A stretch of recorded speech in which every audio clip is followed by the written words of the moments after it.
Baik Dok, ini kan baru, banyak diperbincangkan belakangan ini Dok. Apakah super Mhm. flu ini termasuk penyakit baru atau mutasi dari virus lama Dok? Mungkin bisa dijelaskan lebih detail.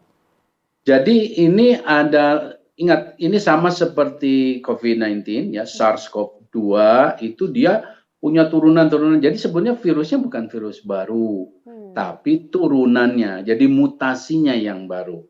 Tapi secara prinsip dia bukan virus baru, bukan penyakit baru.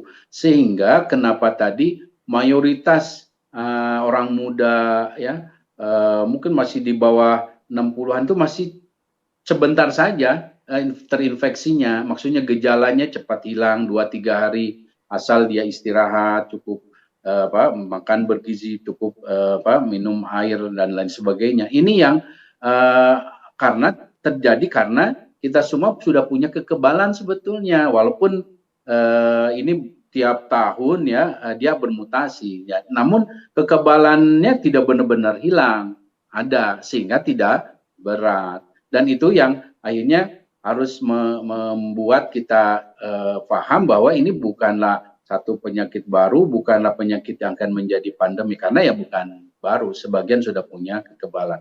Apalagi kalau Anda atau kita sudah divaksin, ya sudah, saya termasuk yang, kan berisiko karena banyak bertemu dengan orang. Saya walaupun tidak langsung di rumah sakit karena saya peneliti, tapi saya dekat rumah sakit, dekat orang sakit. Mhm. Tapi saya divaksin, ya, divaksin dan vaksin inilah yang melindungi. Vaksin apa ya? Vaksin influenza. Nah ini yang harus diberikan pada kelompok-kelompok berisiko tadi. Oke, baik Dok. Kemudian, terkait pola penularannya Dok, seberapa cepat seseorang bisa tertular Dok, dan bagaimana polanya? Jadi penularan penyakit infeksi saluran nafas atas ini khas semuanya sama, termasuk COVID-19 ya, yaitu dari ketika orang misalnya sudah terinfeksi dia atau orang sakit itu, dia berbicara ya, dekat dengan ini gini kita kan pakai online nih, kalau Mhm. misalnya ada di studio, saya misalnya, terinfeksi tidak memakai masker, ya ini yang akan menularkan. Karena ketika itu ya ada droplets ya, kemudian juga pada, kondisi di mana dia sedang aktif demam terus beringus dan ini ya, misalnya orang itu etiket ininya personal hygiene-nya jelek, dia buang ingus sembarangan ya, atau tangannya pegang ke mana-mana, nah kemudian ada orang pegang, permukaan meja atau handle pintu, nah itu yang ketika dia ke hidungnya dan lain sebagainya itu akan menularkan gitu. Nah, apalagi kalau ada di satu transportasi publik misalnya bis, kereta ya, kalau di Jakarta busway misalnya, kemudian padat orang batuk sini, batuk bersin sini.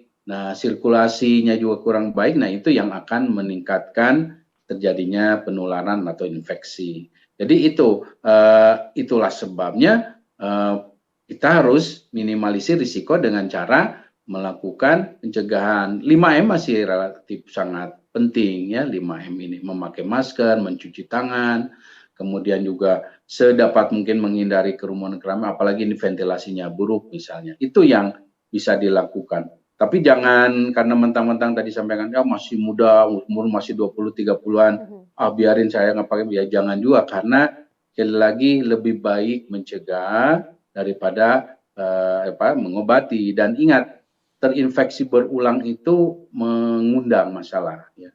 Sebagaimana COVID-19, influenza ini kalau terinfeksi berulang ada kecenderungan dia menyebabkan dampak atau efek samping jangka panjang yang tentu tidak kita inginkan. Download Tribun X sekarang, menghadirkan lokal menjadi Indonesia.